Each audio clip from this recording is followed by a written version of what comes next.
Also die Frage, wie man überhaupt zur Zeugin von Machtmissbrauch oder Belästigungsfällen wird, ist eigentlich recht einfach beantwortet, weil solche Fälle immer öffentliche Elemente haben. Also zum Beispiel BelästigerInnen mit Öffentlichkeit spielen, ihr Umfeld aktiv mit einbeziehen und an ihre Logik gewöhnen. Und andererseits, weil das Problem immer in einem gemeinsamen sozialen Kontext stattfindet.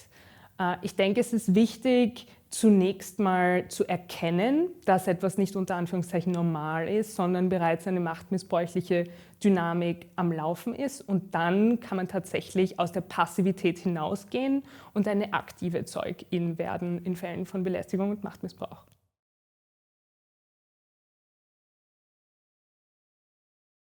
Ja, ich glaube, es gibt ganz vielfältige Antworten auf diese Frage, warum es schwer sein kann, für ZeugInnen auch tatsächlich aktiv zu werden.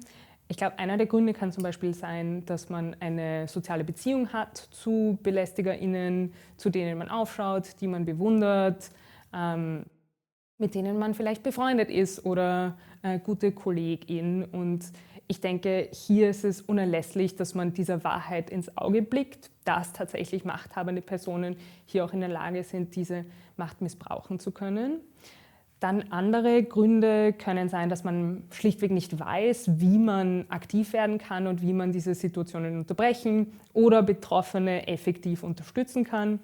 Hier ist aber auch die gute Nachricht, dass man das üben kann und dass man lernen kann, Strategien einzusetzen, wenn man sich einmal bewusst gemacht hat, was man eigentlich tun kann. Also was in meiner persönlichen Einflusssphäre, was in diesem Bereich liegt und wie ich dementsprechend handeln kann. Und dieser Einflussbereich schaut anders aus für PhD-Studierende, Erstsemestrige oder ProfessorInnen. Und das ist essentiell, dass man sich das anschaut.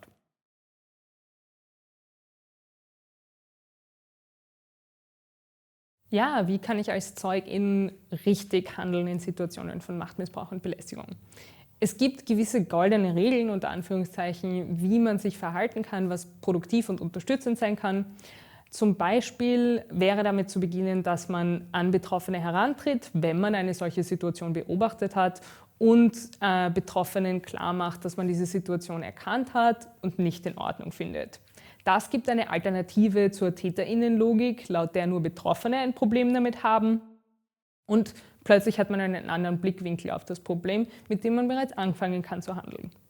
Dann ist es absolut unerlässlich, alles zu dokumentieren, was man miterlebt hat. Und zwar so genau wie möglich. Was genau ist passiert, wann ist das passiert, was sind andere ZeugInnen, die das vielleicht auch miterlebt haben und ebenfalls bezeugen könnten. Und ebenso sollten Betroffene dazu ermutigt werden, alles so genau wie möglich zu dokumentieren, weil das Gedächtnis hier leider nicht sonderlich verlässlich ist und sobald wie möglich alles festgehalten werden sollte. Sämtliche darüber hinausgehende Handlungen sollten immer abgestimmt werden mit Betroffenen. Also es kann tatsächlich zu negativen Konsequenzen führen, wenn man eigenmächtig die Entscheidung trifft, jetzt sollte dies oder jenes unternommen werden und davon ist auf jeden Fall abzuraten.